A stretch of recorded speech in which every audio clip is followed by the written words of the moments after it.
booties for black girl nerds.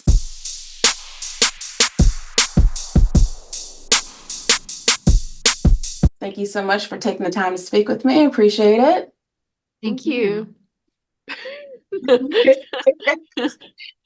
Moses, I'm going to start with you. Cleo is living this complicated life as she's trying to provide for her family, but she's also getting involved with some pretty nefarious people in order to earn money.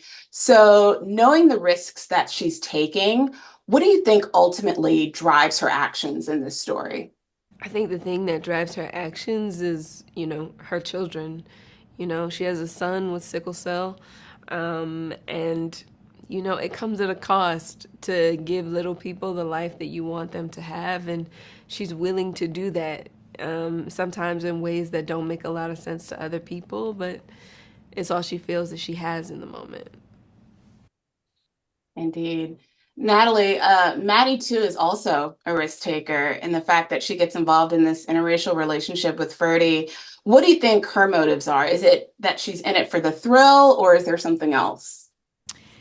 I think that Maddie is really finding her own voice and her own freedom, and she's so focused on that quite she's quite blind to other people's feelings, other people's searches for their own freedom. But because of societal, the way society is, she can't allow herself to actually go there, and it's heartbreaking. Moses, Cleo is she's such a multi-layered character, and in order to get into the psyche of someone that's so complex as Cleo, do you try to find something in common with that character in order to understand why she makes the choices that she makes throughout this narrative?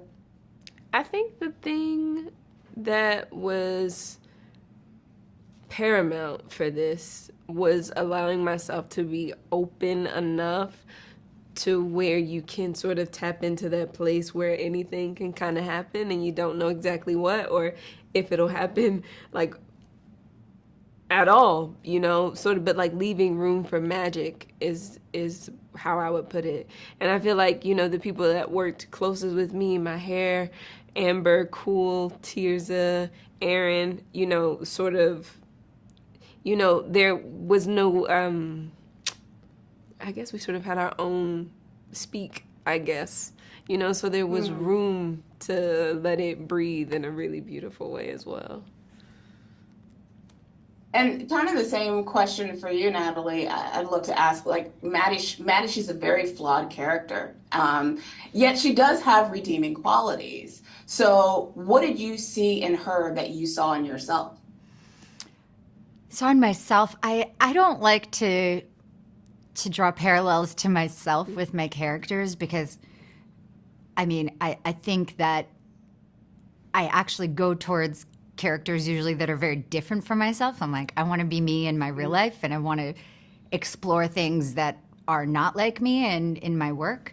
But I think that something that is very interesting for me to explore which is kind of a story of the history of feminism, is how all of these women, both of these particular women, are trying to get free, and yet Maddie is completely blind and unable to look at another woman who's trying to get free and try to understand why her journey is different and how her journey is different, and think about her journey when she's on her own, and how someone who is oppressed can also be an oppressor, which I think is very, very tragic. We want to think like, oh, if you experience hatred, then you understand someone else's hatred and you'll be their ally. And unfortunately, that's not the case always, or rarely the case. Right, which is why intersectionality matters so much. Thank you, Natalie. Thank you, Moses, so much for taking the time to speak to Black Girl Nerds. I absolutely enjoyed this series. I was dialed in from the very beginning to the very end. Thank you. So I cannot wait for this to come out and for everybody to experience it the way I did. Thank you so much. Thank you so much for taking the time to speak with me. It's good to see you guys. Good to see you again, Alon. Hey, hey, how you doing? Good, good. Byron, I'm going to start with you. I actually found out this information because you had posted on Instagram that your character was not in Laura Lippman's book. So did you have a hand at all in helping to craft together that character as you were preparing for this role? I did. I had a hand in it. I consulted, produced on the project, and portions of it was taken from my life as well. Because my lady left me when I was pursuing my dream, and just seeing also what it's like to be with a comedian for real. Like it's not just fun and games because the jokes don't stop for us even when the mood is serious. Like we still trying to like get that last one in. And isn't that what comedy is all about too, with what you do and stand up and being a comedian and kind of letting that tension release through your art? Because that's what we see in your character, and I'm sure that's something that you experience as well in real life. Yeah, I think that's So important for all of us, because sometimes we take things too serious, yeah. and I find out that's where I'm strong at, you know. Indeed. Indeed. Josiah, over to you. I really enjoyed the trajectory of your character's journey throughout this story and how things aren't really quite what they seem. Would you say your character is the kind of guy that's misunderstood? 1000%. I think he's misunderstood. He's an introvert that has to be extroverted in a lot of ways. I believe that surface wise, he doesn't care how he's perceived because in 99% of these instances, he's the guy that has to get it done. He cannot, come back without the win. And I think that is ultimately, you know, to the detriment of Reggie, his loyalty. And I think that's what makes his journey, seemingly mysterious. And we really, I don't want to say feel bad for him, but it's just like, man, these talents could be used in other places. Yeah, very, very complex character that you portray in this series. And Alon, to you, you're an officer, and being an officer and doing the things that Ferdie does in this story, do you think that he's a man that respects the badge that he wears, or is he more in defiance of it because of how law enforcement treats people that look like him? I think it's kind of both, honestly. I think the respect comes from the fact that he's a good cop. He has integrity. He is in a community of cops that are on the take, if you will, and he's not, right? Because that doesn't align with his moral compass. So, in that way, he definitely respects the badge, but the element of race, especially being in the 1960s, that's something that he doesn't respect so much. So he tries to buck against authority in other ways that you know can end up being consequential. But it's a mixed bag, and I think that that's one of the coolest things about the character. It's not black or white. It's just shades of gray in places. Shades of Grey. These characters are complicated, messy. Yeah. I love every bit of it. This is such an incredible series. I binged it all in one sitting, and I cannot wait for Thank you. everybody to see it. It is must-see TV. So thank you guys so much for taking the time to Thank you. speak I to want to Black say Girl Nerd. you got three black men, right? Three good, no matter what it is, three good black men during this time and the struggles it is with the different relationships that they have of different. I think Reggie's character is the younger character, and he's figuring out his identity with the sensitiveness, and then having that stripped away. Which, in our generation, that's what the streets did to us, and then like he said, how complex his is with being on the right side and the wrong side of the law, which will go on with the cops face to this day. And then my guy, who is like guys who want to who be in the trap and rap at an age and who got a family. So it's prevalent to what's going on today, and I think it's good to see to see a version of yourself like that on a series, you know. I can't wait to see the conversations around this. Me Indeed. neither. Thank Me you neither. guys so much for your time, and I appreciate the Thank you. conversation. Appreciate Thank you, you. Jamie. Bye. Hey, Jamie, Hey, man. so nice. You would love Sheila Wilson, one of our writers. Oh, really? Yeah, seeing the background of your room, I'm just telling you already. Well, I hope I get a chance to speak with her. I first of all, I want to congratulate you on this series because I was so dialed in from beginning to end. This was Thank just you. so compelling to watch. And I was not familiar with the book at all. Oh, wow. Yeah, so knowing that this came from Laura Lippman's best-selling novel, how much of this adaptation was driven by the source material, and how much of it contains some creative liberties?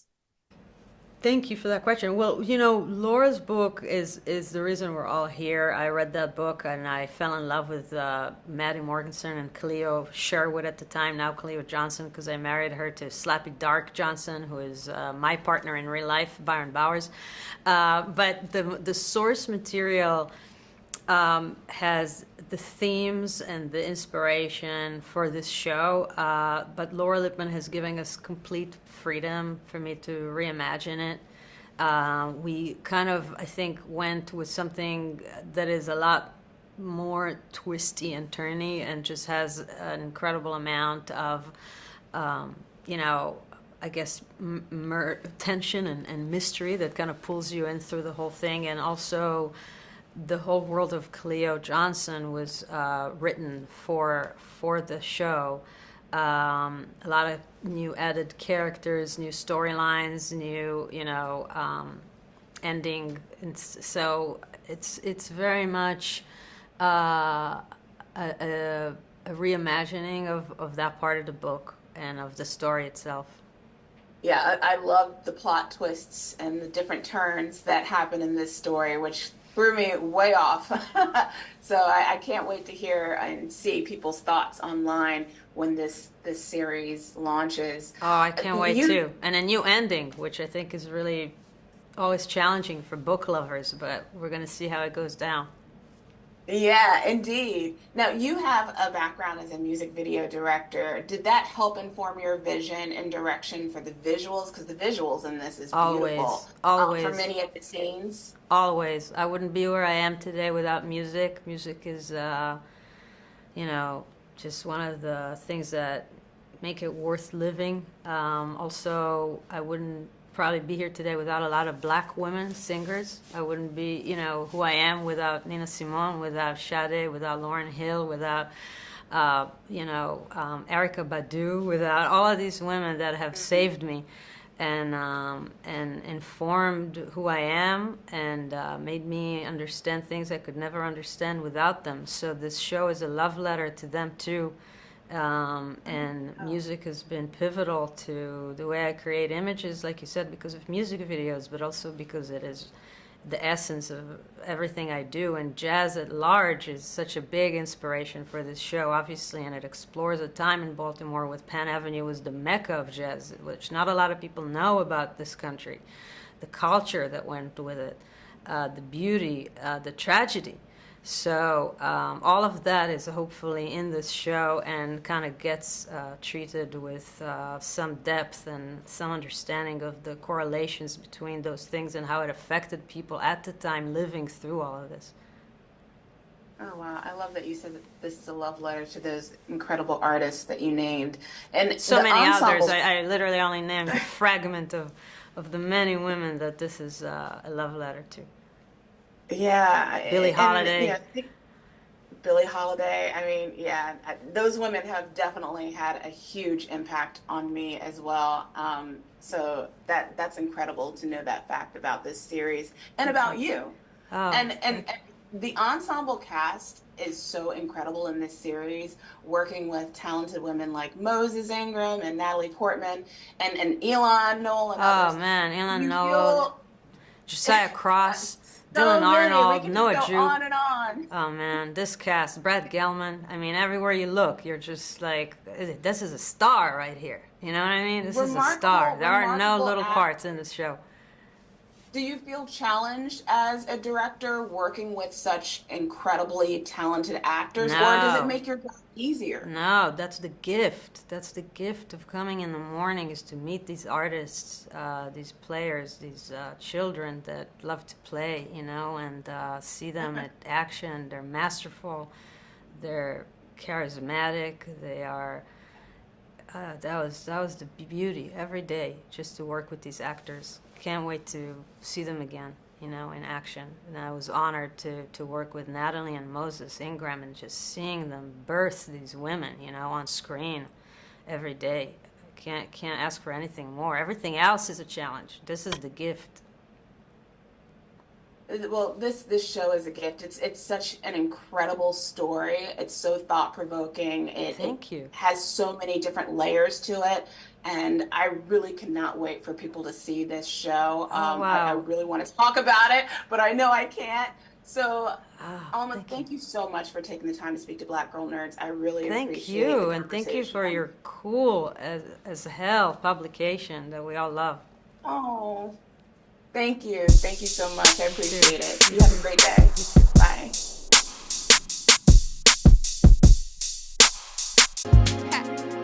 Better shake your booties for Black Girl Nerds. Better shake your booties for Black Girl Nerds.